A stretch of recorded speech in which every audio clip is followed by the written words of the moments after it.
राम राम राम राम राम राम राम राम राम नारायण नारायण। संबंध। पूर्व श्लोक में भगवान ने योगी की प्रशंसा करके अर्जुन को योगी होने की आज्ञा दी, परंतु कर्मयोगी, ज्ञान योगी, ध्यान योगी, भक्ति योगी आदि में से कौन सा योगी होना चाहिए, इसके लिए अर्जुन को स्पष्ट रूप से आज्ञा नहीं दी। इसलिए अब भगवान आगे के 47वें श्लोक में अर्जुन भक्ति योगी बने, इस उद्देश्य से भक्ति योगी की विशेष महिमा कहते हैं।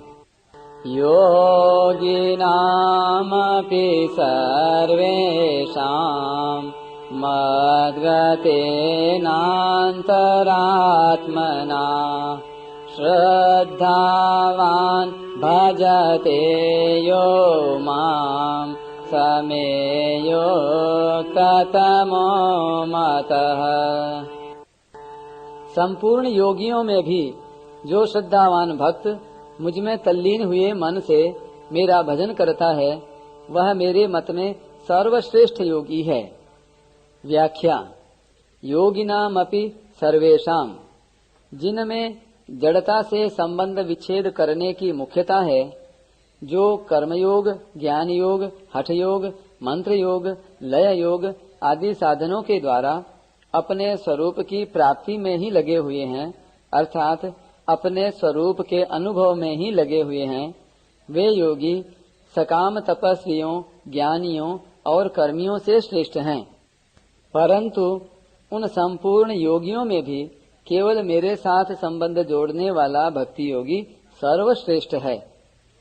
यह श्रद्धावान, जो मेरे पर श्रद्धा और विश्वास करता है, अर्थात जिसके भीतर मेरी ही सत्ता और महत्ता है, ऐसा वह श्रद्धावान भक्त मेरे में लगे हुए मन से मेरा भजन करता है।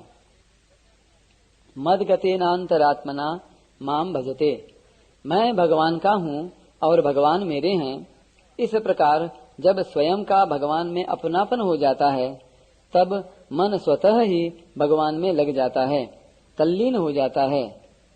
जैसे विवाह होने पर लड़की का मन स्वाभाविक ही ससुराल में लग जाता है, ऐसे ही भगवान में अपनापन होने पर भक्त का मन स्वाभाविक ही भगवान में लग जाता है, मन को लगाना नहीं पड़ता। फिर खाते पीते, उठते बैठते, चलते फिरते, सोते जागते आदि सभी क्रियाओं में मन भगवान का ही चिंतन करता है, भगवान में ही लगा रहता है। जो केवल भगवान का ही हो जाता है, जिसका अपना व्यक्तिगत कुछ नहीं रहता, उसकी साधन भजन, जप कीर्तन, श्रवण मनन आदि सभी पारमार्थिक क्रियाएं, खाना पीना, चलना फिरना, सोना जागना आदि सभी शारीरिक क्रियाएं और खेती, व्यापार, नौकरी आदि जीविका संबंधी क्रियाएं भजन हो जाती हैं। अनन्य भक्त के भजन का स्वरूप भगवान ने 11वें अध्याय के 55वें श्लोक में बताया है कि वह भक्त मेरी प्रसन्नता के लिए ही सभी कर्म करता है, सदा मेरे ही परायण रहता है, केवल मेरा ही भक्त है, संसार का भक्त नहीं है। संसार की आसक्ति को सर्वथा छोड़ देता है और संपूर्ण प्राणियों में वैर भाव से रहित हो जाता है। समे युक्त तमो मतः, संसार से विमुख होकर अपना उद्धार करने में लगने वाले जितने योगी हो सकते हैं, जितने साधक हो सकते हैं, वे सभी युक्त हैं। जो सगुण निराकार की अर्थात व्यापक रूप से सब में परिपूर्ण परमात्मा की शरण लेते हैं, वे सभी युक्ततर हैं। परंतु जो केवल मुझ सगुण भगवान के ही शरण होते हैं, वे मेरी मान्यता में युक्ततम हैं। वह भक्त युक्ततम तभी होगा जब कर्मयोग, ज्ञान योग, भक्ति योग आदि सभी योग उसमें आ जाएंगे। श्रद्धा विश्वास पूर्वक भगवान में तल्लीन हुए मन से भजन करने पर उसमें सभी योग आ जाते हैं, कारण कि भगवान महायोगेश्वर हैं, संपूर्ण योगों के महान ईश्वर हैं। तो महायोगेश्वर के शरण होने पर शरणागत का कौन सा योग बाकी रहेगा? वह तो संपूर्ण योगों से युक्त हो जाता है। इसलिए भगवान उसको युक्त तम कहते हैं। युक्त तम भक्त कभी योग भ्रष्ट हो ही नहीं सकता, कारण कि उसका मन भगवान को नहीं छोड़ता, तो भगवान भी उसको नहीं छोड़ सकते। अंत समय में वह पीड़ा, बेहोशी आदि के कारण भगवान को याद न कर सके, तो भगवान उसको याद करते हैं। भगवान कहते हैं, ततस्तम म्रियमाणम तु काष्ठ पाषाण सन्निभम अहम स्मरामि मद भक्तम नयामि परमाम गतिम। काष्ठ और पाषाण के सदृश म्रियमाण उस भक्त का मैं स्वयं स्मरण करता हूँ और उसको परम गति प्रदान करता हूँ। कफ वातादि दोषेण मद भक्तो न च माम स्मरेत तस्य स्मराम्यहम नो चेत कृतघ्नो नासी मत परः। कफ वातादि दोषों के कारण मेरा भक्त यदि मृत्यु के समय मेरा स्मरण नहीं कर पाता, तो मैं स्वयं उसका स्मरण करता हूँ। यदि मैं ऐसा न करूं तो मेरे से बढ़कर कृतघ्न कोई नहीं हो सकता। अतः वह योग भ्रष्ट हो ही कैसे सकता है?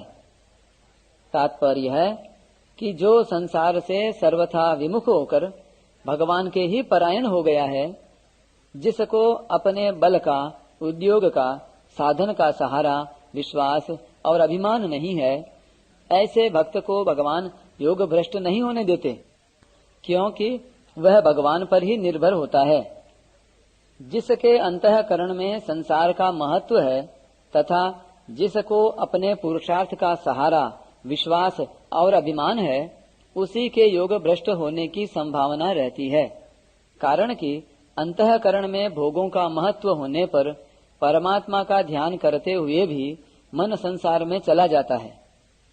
इस प्रकार अगर प्राण छूटते समय मन संसार में चला जाए तो वह योग भ्रष्ट हो जाता है। अगर अपने बल का सहारा, विश्वास और अभिमान न हो तो मन संसार में जाने पर भी वह योग भ्रष्ट नहीं होता, कारण कि ऐसी अवस्था आने पर मन संसार में जाने पर वह भगवान को पुकारता है।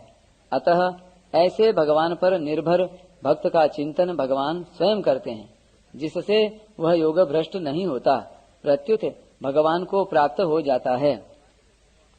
यहाँ भक्ति योगी को सर्वश्रेष्ठ बताने से यह सिद्ध होता है कि दूसरे जितने योगी हैं उनकी पूर्णता में कुछ न कुछ कमी रहती होगी।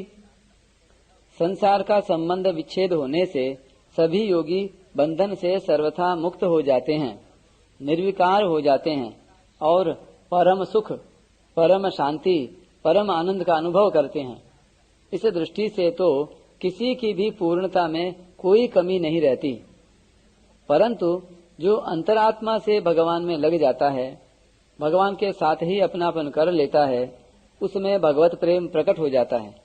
वह प्रेम प्रतिक्षण वर्धमान है तथा सापेक्ष, वृद्धि, क्षति और पूर्ति से रहित है। ऐसा प्रेम प्रकट होने से ही भगवान ने उसको सर्वश्रेष्ठ माना है। 5वें अध्याय के आरंभ में अर्जुन ने पूछा कि सांख्य योग और योग, इन दोनों में श्रेष्ठ कौन सा है? तो भगवान ने अर्जुन के प्रश्न के अनुसार वहाँ पर कर्मयोग को श्रेष्ठ बताया, परंतु अर्जुन के लिए कौन सा योग श्रेष्ठ है यह बात नहीं बताई। उसके बाद सांख्य योग और कर्मयोग की साधना कैसी चलती है, इसका विवेचन करके 6ठे अध्याय के आरंभ में कर्मयोग की विशेष महिमा कही। जो तत्व कर्मयोग से प्राप्त होता है वही तत्व ध्यान योग से भी प्राप्त होता है, अर्थात जो समता कर्मयोग से प्राप्त होती है वही समता ध्यान योग से भी प्राप्त होती है। इस बात को लेकर ध्यान योग का वर्णन किया। ध्यान योग में मन की चंचलता बाधक होती है। इस बात को लेकर अर्जुन ने मन के विषय में प्रश्न किया। इसका उत्तर भगवान ने संक्षेप से दे दिया। फिर अर्जुन ने पूछा कि योग का साधन करने वाला अगर अंत समय में योग से विचलित मना हो जाए तो उसकी क्या दशा होती है? इसके उत्तर में भगवान ने योग भ्रष्ट की गति का वर्णन किया और 46वें श्लोक में योगी की विशेष महिमा कहकर अर्जुन को योगी बनने के लिए स्पष्ट रूप से आज्ञा दी। परंतु मेरी मान्यता में कौन सा योग श्रेष्ठ है, यह बात भगवान ने यहाँ तक स्पष्ट रूप से नहीं कही। अब यहाँ अंतिम श्लोक में भगवान अपनी मान्यता की बात अपनी ही तरफ से अर्जुन के पूछे बिना ही कहते हैं कि मैं तो भक्ति योगी को श्रेष्ठ मानता हूँ, स में युक्त तमो मतः। परंतु ऐसा स्पष्ट रूप से कहने पर भी अर्जुन भगवान की बात को पकड़ नहीं पाए। इसलिए अर्जुन आगे 12वें अध्याय के आरंभ में पुनः प्रश्न करेंगे कि आपकी भक्ति करने वाले और अविनाशी निराकार की उपासना करने वालों में श्रेष्ठ कौन सा है। तो उत्तर में भगवान अपने भक्त को ही श्रेष्ठ बताएंगे, जैसा कि यहाँ बताया है। टिप्पणी, यहाँ भगवान ने समय युक्त तमो मतः कहा है और 12वें अध्याय के दूसरे श्लोक में ते में युक्त तमा मतः कहा है। दोनों जगह भगवान ने एक ही शब्द कहे हैं, केवल वचनों में अंतर है, अर्थात यहाँ एक वचन से कहा है और वहाँ बहुवचन से।